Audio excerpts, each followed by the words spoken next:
Bismillahirrahmanirrahim. Assalamualaikum warahmatullahi wabarakatuh. Ahlan wa sahlan di podcast dari Ihya, tanya jawab seputar ilmu bermanfaat bagi umat Nabi Muhammad. Bersama saya Muhammad Zulfikar dan hadir pada kesempatan kali ini Al-Ustaz Miftahul Khair, dan di hadapan saya juga ada Saudara Ahmad Syafi'i dan Saudara Abdul Ghaffar Akbar. Ya, bagaimana Ustaz? Apa kabar? Alhamdulillah. Ya, Saudara Ahmad Syafi'i. Alhamdulillah. Ustaz Ghaffar. Alhamdulillah.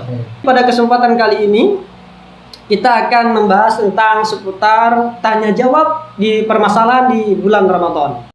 Di sini pertanyaan pertama, apa saja hal-hal yang tanpa kita sadari mengurangi daripada menghilangi daripada pahala puasa kita di bulan suci Ramadan? Ustaz, kami persilakan untuk menjawab pertanyaan kami. Baik, dari pertanyaan saudara, hal-hal yang dapat membatalkan pahala puasa. Ya, membatalkan pahala puasa, bukan puasanya, tapi membatalkan pahalanya. Bagaimana dalam hadis Nabi, khamsun yufatir naswaim. Ada 5 hal yang dapat membatalkan pahala puasa. Ada 5 hal yang dapat menghilangkan pahala puasa. Namun puasanya tetap sah, hanya saja pahalanya hilang. Nah, apa yang pertama yaitu al-kadhib, dusta. Nah, dusta ini menyampaikan suatu khabar yang tidak berdasarkan dengan fakta. Nah, itu namanya dusta. Menyampaikan kita hal seperti itu, nah itu namanya dusta. Seperti berbohong saja. Berbohong. Dusta itu berbohong. Kalau bahasa Tongkalnya itu bebual. Bahasa Tongkalnya bebual. Kalau bahasa Banjarnya ngeramput. Nah, jadi itu namanya dusta. Nah, kalau bahasa Arabnya al-kadzib. Jadi seperti itu.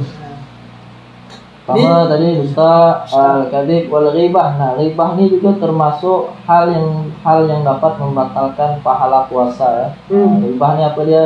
Dikruka akhokal muslim. Nah, menyebut orang, ngomong-ngomong orang bima layak dengan sesuatu yang apabila orang itu mendengar dibenci. Tidak disukanya. Walaupun betul ada kita punya kawan pelit misalnya, kita sebutkan ini pelit, nah, itu termasuk ghibah walaupun betul. Dia misalkan berzina, ini pacaran misalkan, itu ghibah, tetap itu namanya ghibah namanya, ngomong orang sekalipun betul. Kalau tidak benar, fitnah namanya. Nah, Semacam gosip. Ghibah, gosip. Nah, bahasa kerennya itu gosip. Gosipi orang ya. Walaupun gosip itu sebenarnya betul, tapi orang itu tak suka, itu termasuk ghibah. Jadi ghibah itu salah satu yang menghilangi daripada pahala puasa. Karena andaikan ditimbang amal puasa dengan dosa ghibah tadi masih unggul ghibah tadi. Nah, sehingga orang yang berpuasa tadi itu tidak mendapat apa-apa. Nah, padahal tujuan ayat dari Allah Subhanahu wa taala dalam Al-Qur'an, ya ayyuhalladzina amanu kutiba 'alal ladzina min qablikum la'allakum tattaqun. Nah, tujuan dari berpuasa tadi la'allakum tattaqun, untuk bertakwa. Nah, untuk melatih supaya bertakwa tadi, takwa ini pengertiannya secara umum yaitu imtisalul awamirillah, menjunjung tinggi perintah Allah, wajtinabun nawahi, dan menjauhi larangan Allah. Nah, orang ini kalau diberlatih terus, takwa ini tak bisa tiba-tiba langsung jadi takwa. Latih dulu dari bawah, dari hal-hal yang kecil, perintah-perintah Allah. Kayak gitu dulu lah, waktu muda dulu, waktu kecil lah, masih kecil. Nah, ketika puasa itu diupah sama orang tua 5.000 kalau puasa hari ini sampai sore. Itu terus nanti lama-lama tak ada lagi kan gitu. Nah, melatih itu dari gitu melatihnya. Nah, Dari kecil. dari hal yang kecil. Dari hal yang kecil itu selalu alhamdulillah. Kayak sholat itu, lazimi sholat terus, lazimi puasa terus. Nanti lama-lama tak berani meninggalkan. Nah, dari puasa ini langsung tiba-tiba gitu. Nah, jadi pelan-pelan. Nah, jadi sesuatu yang dikerjakan terus-menerus, lama-kelamaan akan dilakukan secara otomatis lah gitu bahasa sekarang itu. Dia tidak berani lagi meninggalkan. Dia tidak berani meninggalkan lagi. Jadi ada 2 tadi, yang pertama berdusta, pertama dusta, yang kedua tadi riba, yang ketiga namimah. Namimah ini adu domba atau lagi domba. 4 itu sumpah palsu, yang kelima itu memandang dengan syahwat. Nah, itu 5 hal itu juga yang membatalkan pahala puasa. Dalam hadis lain Nabi bersabda, man lam yada qaula zur wal amala bih wal jahla falaysa lillah hajatun fi ayyada'a ta'amahu wa syarabahu. Siapa yang ketika berpuasa itu tidak meninggalkan qaula zur, perkataan yang buruk. Nah, perkataan buruk atau dia perbuatan ini yang buruk itu tak ditinggalkan. Ada juga wal jahl, bodoh. Nah, falaysa lillah hajatun, maka Allah tidak ada lagi mempunyai hajat pada seseorang tadi walaupun itu meninggalkan makan dan minumnya. Termasuklah tadi itu yang tadi itu perkataan zur ini dusta. Nah, itu artinya dia itu tidak meninggalkan waktu puasa tuh, dusta itu tak ditinggalkannya. Nah, termasuk juga riba, kurang lebih lah dari maknanya. Intinya itu tetap menjaga diri kita nih dari perbuatan yang haram. Nah, itu dia al-imsaku anil muharramat. Nah, menjaga diri dari hal-hal yang haram. Nah, daripada puasa tadi. Nah, itulah wa wasyamu hakiki syar'i. Itu puasa yang hakiki yang syar'i itu. Meninggalkan anggota badan tadi dari yang haram. Kalau puasa ini hanya sekedar meninggalkan makan dan minum, sama aja kita ini dengan misalkan punya hewan. Dari pagi tak usah kasih makan subuh sampai sore. Bisa sanggup ya. Nah, artinya apa? Kalau kita berpuasa hanya sekedar makan dan minum, itu pun hewan pun bisa. Nah, tapi yang puasa itu agar Allah pun takut. Jadi harus juga dijauhi perbuatan-perbuatan yang haram. Nah, puasa dari perbuatan yang haram. Jadi agar puasa kita ini berbeda dengan halnya hewan, jadi kita barengi dengan adanya rasa takwa supaya kita tidak sama gitu dengan hewan. Misalnya kalau ibaratnya menahan lapar dan haus, hewan juga bisa.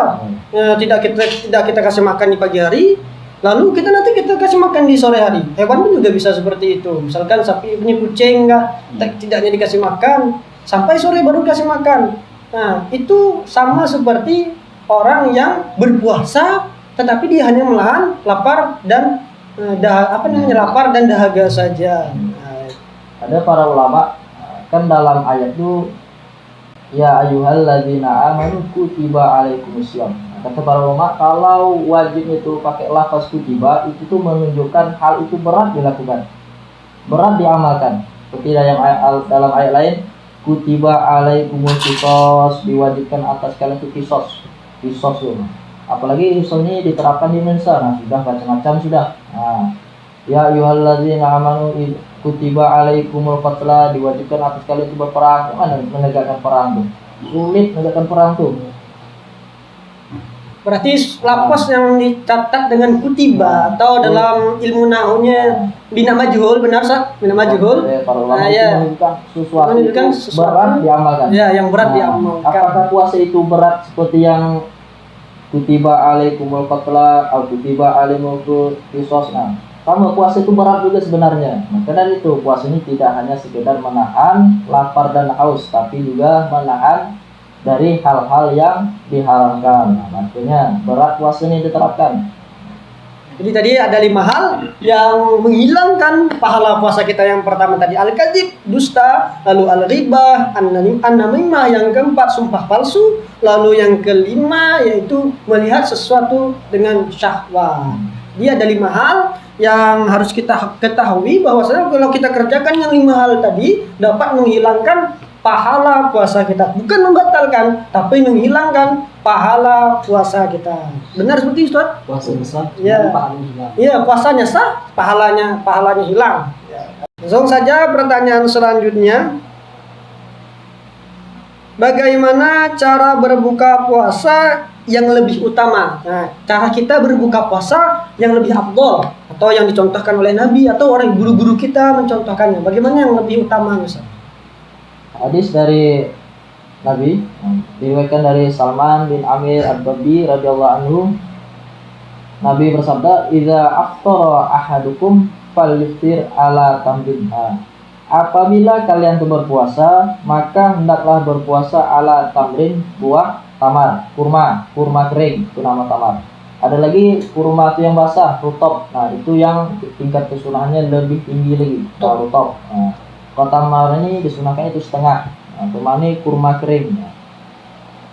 Falyuftir itu kan fil amar tuh, tapi fil amar ini kalau dalam usul fikih menunjukkan wajib. Nah, tapi di sini bukan wajib, tapi al-amru lin nabi, menunjukkan sunnah. Nah, sunnah Nabi. Karena Nabi itu di sini disebutkan Nabi itu berpuasa pakai tamar. Nah, orang yang berpuasa berbuka dengan tamar itu mendapatkan pahala. Nah, yanalul ajra syakhsun, memperoleh pahala orang yang berpuasa tadi ketika berpuasa makan tamar terlebih dahulu ya. Nah, fa'ilam tajid falyuftir ala ma'in.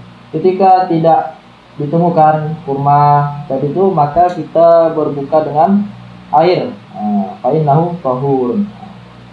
Hadis ini menunjukkan bahwa besarnya kasih sayang Nabi itu kepada umatnya. Nabi menasihati umatnya, menunjuki umatnya kepada apa? Kepada sesuatu yang itu tuh kebaikan untuk umat tuh.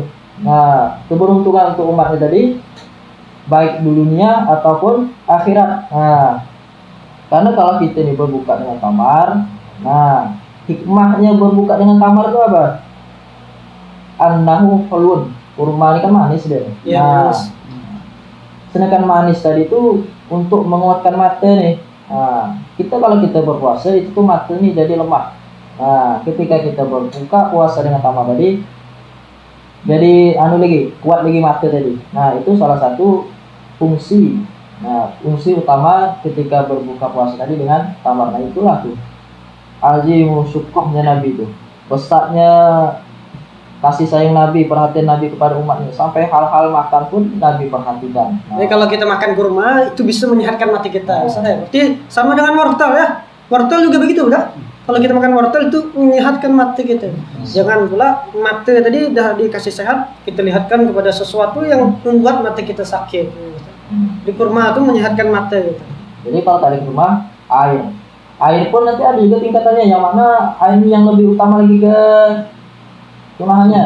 Nah, dalam kitab Bughyatul Mubasyirin, air zam-zam. Nah, kalau ada air zam-zam dulu. Nah, kalau ada air bawaan biasa. Nah, Air putih biasa kan. Bukan air es nangka, bukan.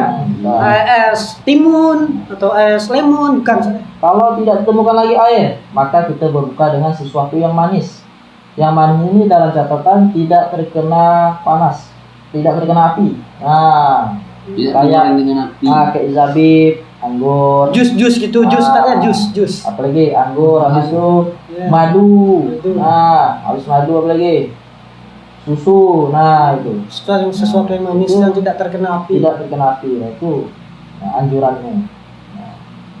Sudah cukup Ustaz? Mereka lagi? Mungkin Ahmad Sapi atau saudara Abdul Ghaffar lagi Silakan. menambahkan? Atau ada yang sesuatu yang ditanyakan lagi silakan. Cukup segitu saja. Masya Allah.